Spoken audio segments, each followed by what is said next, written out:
या ठिकाणी संपन्न झालेला सर आणि हा दुसऱ्या फेरीतला या ठिकाणी एकंदरीतच शेवटचा सामना आहे. कारण इथून जिंकल्यानंतर ह्या स्पर्धेतला चौथा क्वार्टर सेमीमध्ये जाणारा आपल्याला संघ मिळणार आहे. आणि आजच्या दिवसातील पहिला क्वार्टर सेमीचा सामना, पहिला उपउपांत्यपूर्वीचा सामना, ज्याच्याकरिता देखील या ठिकाणी पाहिलं ना तर पहिला पुकार दिला जातोय. आणि तो संघ अशा प्रकारचे असतील जय हनुमान गुरववाडी विरुद्ध सागर क्रीडा मंडळ कोडमाळा. दोन्ही संघांकरिता क्वार्टर सेमीच्या सामन्याकरिता उपउपांत्य फेरीच्या पहिल्या सामन्याकरिता हा पहिला पुकार या ठिकाणी दिला जातो. दोन्ही संघ सज्ज राहायचा आहे. कारण यानंतर आपला या ठिकाणी सामना आहे. कारण त्या सामन्यातून जो संघ जिंकेल ना ते आमच्यापर्यंत या ठिकाणी जे 4 चषक पाहायला भेटत आहेत, ज्याच्यातील एका चषकावरती नाव कोरण्यासाठी या ठिकाणी संघ दाखल होईल. परंतु त्या अगोदरचा देखील एक महत्वाची लढत या ठिकाणी पाहतोय. चालू सामन्यातील विजय संघ आणि जय हनुमान कळंबस्ते अशा पद्धतीचा आजच्या दिवसातील शेवटचा सामना, आजच्या दिवसातील दुसरा या ठिकाणी क्वार्टर सेमीचा सामना असेल. परंतु अनिकेतच्या माध्यमातून या ठिकाणी टोटल केला जातोय. प्रतिस्पर्धी संघातील ज्या खेळाडूने पहिला पकडीमधला गुण प्राप्त केला होता अशाच साईशला या ठिकाणी बाद केला जाते. म्हणजे आता पुन्हा एकदा 0-1 असा सामना इथे आहे.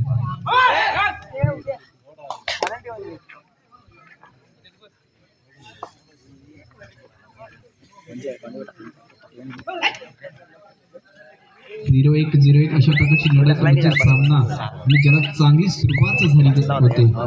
दोन्ही संघात पाहिलं तर नक्कीच काही अनुभवी खेळाडू आहेत आणि जास्तीत जास्त युवा खेळाडू देखील आपण या सामन्यामध्ये पाहतोय. परंतु इथे अनिकेत आहे जो नक्कीच ह्याच कालकी मांडवकरी संघातील जो एक पहिलं तर वयोगटाच्या स्पर्धेत देखील चांगली कामगिरी करतो, त्यानंतर 65 किलोच्या स्पर्धेत देखील चांगली कामगिरी करतो, ज्याच्या माध्यमातून बहारदार वारंवार खेळी केली जाते असा अनिकेत आहे. परंतु संकेतवरती खेळडी संघातून ही तिसरी चढाई महत्वाची या ठिकाणी दिली जाते. ही महत्वाची या ठिकाणी चढाई याच करीत असेल कारण प्रतिस्पर्धी संघात संपूर्ण संच आहे. तुम्ही बोनस गुण प्राप्त करून इथे नक्कीच स्वतःला सेट करू शकता. परंतु त्याच प्रसंगी पहा उपरक्षक अथर्वच्या माध्यमातून ही पकड या ठिकाणी होते. समर्थ 7 नक्कीच सूरजची या ठिकाणी मिळते आणि 7 मिळाल्यानंतर या ठिकाणी बाद देखील बनते. परंतु बाद बनल्यानंतर आता पहा 2 आणि 1 ही लढत आहे. एक बाजूचा खेळडीचा संघ ज्याच्यात उजवा कोपरक्षक आपण सूरजला देखील पाहतो, डावा कोपरक्षक या ठिकाणी कल्पित देखील आहे, उजवा मध्यरक्षक शुभम देखील आहे, डावा मध्यरक्षक प्रीतम देखील आहे आणि सहाय्यक उजवा कोपरक्षक शौर्य देखील आहे. तर या ठिकाणी मांडवकरी संघाबद्दल सांगायचं झालं तर डावा कोपरक्षक अनिकेत देखील या ठिकाणी पाहतो, उजवा कोपरक्षक अथर्व देखील आहे. परंतु इथे पहा ही पकड नक्कीच यशस्वीरित्या आपण पाहतोय आणि हाच मांडवकरीचा मित्रांनो अशा प्रकारचा संघ आहे की गत वर्षात म्हणजे 2024चं जे वर्ष आहे, ज्या वर्षात जास्तीत जास्त चषकांवरती नाव कोरणारा हाच मांडवकरीचा संघ आहे. परंतु ज्याच्यातीलच हा खेळाडू अथर्व ज्याला मात्र इथे पकड होते आणि पकड कुणाच्या माध्यमातून केली जाते no doubt man from Kherdi देववाडी संघाचा शुभम गुरव भाई गुरवच्या माध्यमातून एक जबरदस्त पकड आपण या ठिकाणी पाहिली. भाई गुरवच्या माध्यमातून ही पकड देखील पाहिले. परंतु अजून पाहिलं तर नक्कीच सूरज मैदानाच्या बाहेर आहे. त्याच वेळी मात्र ही कल्पेशवरती जबाबदारी असेल आणि प्रतिस्पर्धी संघांतरपर्यंत तर अनिकेत ऍक्टिव्ह या ठिकाणी आहे. जो खेळाडू नक्कीच डावा कोपरक्षक उजवा कोपरक्षक चढाईपटू नेहमी प्रत्येक सिच्युएशन मध्ये खेळणारा हा एक मांडवकरी संघाचा सर्वोत्तम खेळाडू आहे. परंतु या 65 खेळाचा विचार केला तर ज्याच्यामध्ये प्रतिस्पर्धी संघात देखील चांगले खेळाडू आहेत, त्यांचा नावाचा दबदबा फक्त याच मैदानावरती नाही तर संपूर्ण अखंड चिपळूण तालुक्यामध्ये आपल्याला पाहायला भेटतो. अशा प्रकारचा आई सुकाई खेरडी देववाडीचा संघ असेल. पण 3-2 अशी लढत देत असताना अथर्व मांडवकरी संघाचा मैदानाच्या बाहेर आहे, सूरज मात्र त्या ठिकाणी पहिला तर नक्कीच त्या ठिकाणी खेरडी संघाचा मैदानाच्या बाहेर आहे आणि हा सामना नक्कीच ह्या मैदानाच्या आतमध्ये आहे. त्याचवेळी ते विचार होणार आहेत, संचार होणार आहेत आणि आवाजाचा देखील संचार होईल. परंतु डीजे ओंकार यांच्या शौर्य साळवी ज्याच्या माध्यमातून ही केली जाणारी चढाई आहे.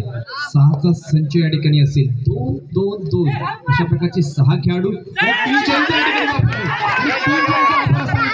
हा नवीन चेहरा इथे डावपेच कशा पद्धतीने खेळतोय तर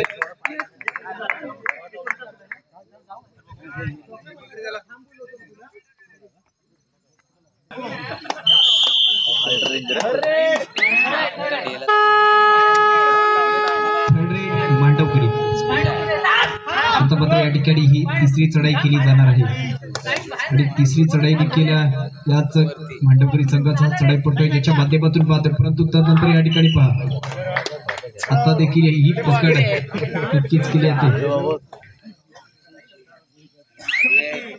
आता मात्र पाहायचं 3 खेळाडू आहेत आणि ज्याच्यात 3च्या संचात ज्या खेळाडूला नक्कीच चढाई करणे एक कठीण आहे परंतु ही कामगिरी हा खेळाडू सोपी करत असतो अशा प्रकारचा हा खेळाडू आहे परंतु ज्याला मात्र पाहायचं आहे 3 खेळाडूंना एका कोपऱ्यात ढकलले जाते आणि त्याच प्रसंगी हे 2 गुण प्राप्त केले जातात एक वेळ असा आला आता की चढाईपट्टू कोण आहे आणि पकडपट्टू कोण आहे आम्हाला देखील समजत नव्हतं परंतु जेव्हा 2 गुण प्राप्त झाले तेव्हा आम्हाला समजलं की सूर्य नक्की चढाईपट्टू होता परंतु त्यानंतर हा सामना 3 महत्वाचे अंक आता मात्र आई सुकाई खिरडी दिवाळी संघाला मात्र या ठिकाणी प्राप्त होत आहे तो सामना 10 विरुद्ध 3 ही लढत या ठिकाणी असणार आहे मांडवकरी संघाचा नक्कीच एक ओपनच्या पॅनलचा म्हणजेच खुला गट स्पर्धेतला एक टॉपचा संघ म्हणून ज्याच्याकडे पाहिला जातं आणि गत वर्षात देखील त्यांनी ह्या 65 किलोच्या स्पर्धेत एकंदरीत 6 स्पर्धेत सेमीफायनल मध्ये दाखल झाला होता परंतु ही या वर्षाची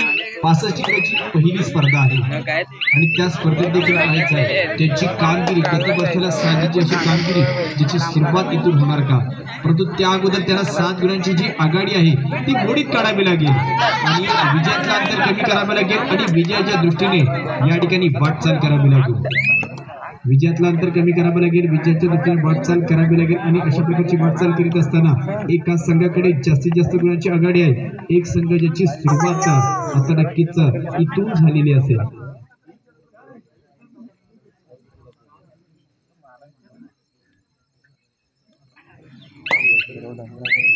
परंतु उर्बरतातल्या या ठिकाणी आपण नक्कीच पंचांच्या दिशेने देखील वळणार आहोत कारण इथे आमच्यापर्यंत अशा प्रकारची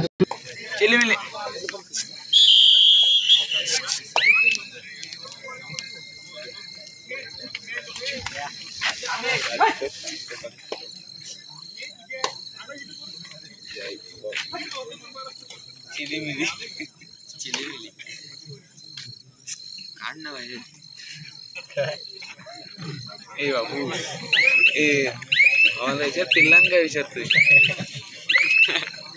काय व्हिडिओ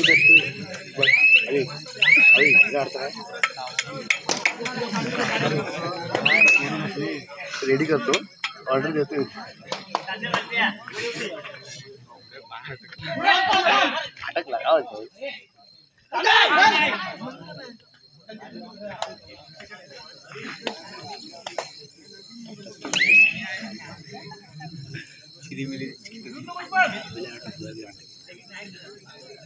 आता मात्र या ठिकाणी पाहायचं कारण हा दुसऱ्या फेरीतला एकंदरीतच शेवटचा सामना असेल इथून जिंकल्यानंतर या स्पर्धेतला एकंदरीत 4था क्वार्टर सेमीमध्ये जाणारा संघ मिळेल कारण जय हनुमान कळंबस्ते विरुद्ध चालू सामन्यातील विजयी संघ ह्या 2 संघांचा या ठिकाणी आजच्या दिवसातील शेवटचा सामना या ठिकाणी होणार आहे परंतु ही तिसरी चढाई या ठिकाणी संकेतच्या माध्यमातून होणार आहे आणि संकेतला रोखण्याकरिता इथे मात्र 7चा संच आहे कुप्राक्षक अनिकेत मध्यरक्षक या ठिकाणी रूपम देखील आहे आणि उजवा कुप्राक्षक अथर्व देखील आहे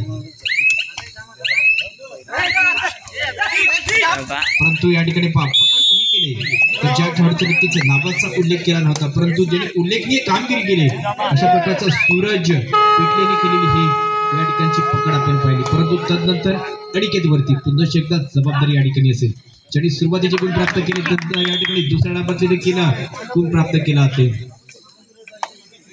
अशा प्रकारचा अनिकेत आहे परंतु आता पाहिलं तर विजयातलं जे अंतर आहे ज्याचा अर्धा पल्ला या ठिकाणी पार केला जातो विजयातला पल्ल्यातला अर्धा पल्ला पार केल्यानंतर इथे पाहायचं शेवटच्या 5 मिनिटांचा कालावधी आहे आणि 5 मिनिटांचा कालावधी असताना आई सुकाई खेळडी दिवाळी 11 तर या ठिकाणी त्यांचा प्रतिस्पर्धी संघ म्हणजेच काल की देवी क्रीडा मंडळ मांडवकरी संघाची गुणसंख्या आहे 5 मिनिटांचा कालावधी आहे आणि 6 गुणांची आघाडी प्रतिस्पर्धी संघाकडे आहे तीच आघाडी कमी करण्याकरिता आपण या ठिकाणी पाहिलं तर नक्कीच म्हणजेच दोन खेळाडू जे या ठिकाणी एक खेळाडू लॉबीला स्पर्श करतोय, एक खेळाडू नक्कीच मैदानाच्या बाहेर जातोय, अशी दोन गुण या ठिकाणी संपूर्ण या ठिकाणी अथर्वला आणि त्याचा संघ अर्थातच कालकी देवी मांडवकरी संघाला प्राप्त झाले। परंतु आता सामना पहा, प्रतिस्पर्धी संघात 4 खेळाडू आहेत, म्हणजे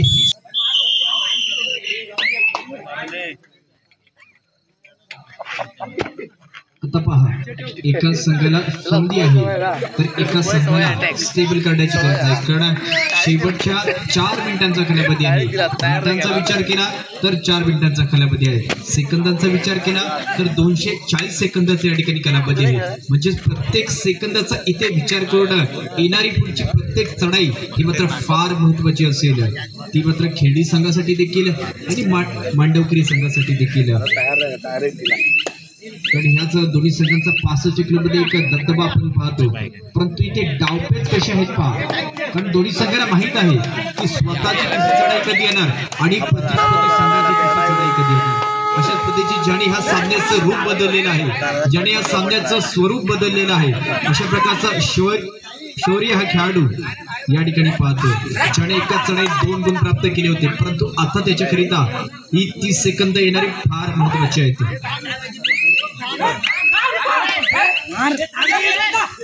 परंतु आता शेवटची काही सेकंद शिल्लक असताना, शेवटच्या 3 मिनिटांचा कालावधी असताना इथे सूरजच्या माध्यमातून केली जाणारी ही एक पकड आहे आणि थर्ड रॅक देखील असेल, परंतु ही जर चढाई रोखली गेली तर सुपर टॅकल होऊ शकतं, परंतु जर गुण प्राप्त झाले तर या ठिकाणी मांडवकरी संघासाठी एक महत्वाची गोष्ट आहे। अशा इथे पकड करण्याचा प्रयत्न आहे, परंतु 3 खेळाडू इथे नक्कीच बाबा मिळवली जाते, कारण हे पकड एक खूप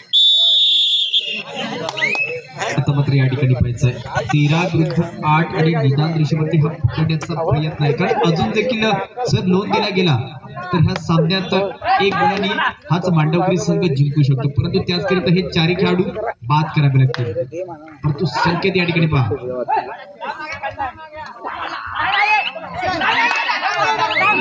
शेवटची काही सेकंद पकड देखील त्याच खेळाडूच्या माध्यमातून बॅक टू बॅक तिसरी पकड केली जाते आणि पकड केल्यानंतर टाइम आउट देखील घेतला जातो, म्हणजे सामना अजून संपलेला नाही। सुंदर पकड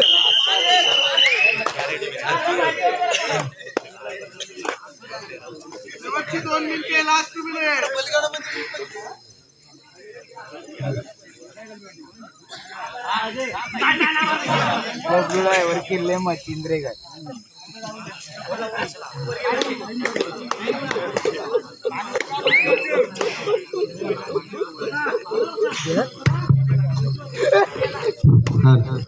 शेवटच्या काही मिनिटांचा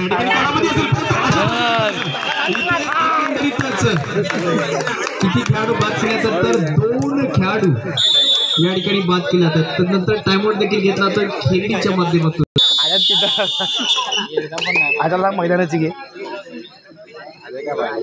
आता या ठिकाणी सामन्याची औपचारिकता या ठिकाणी शिल्लक आहे।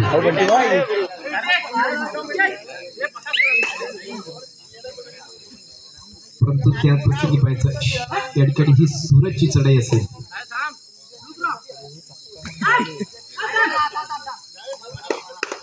आता देखील पाहायचं की इथे काय घडणार आहे। नाही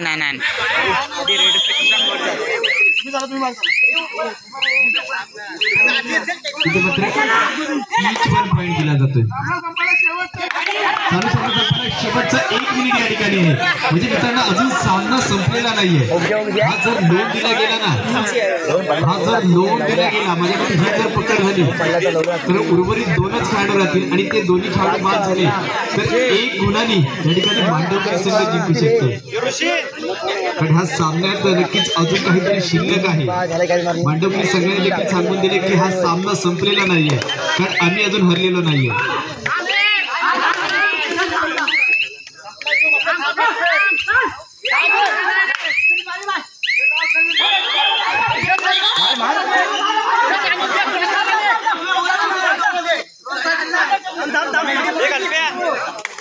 सोळा 13 असा सामना आहे, याच्यातील पाहायचा 1 गुण या ठिकाणी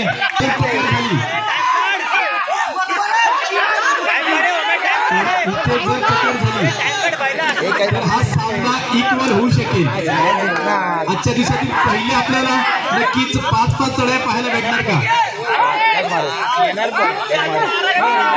परंतु माझ्या मते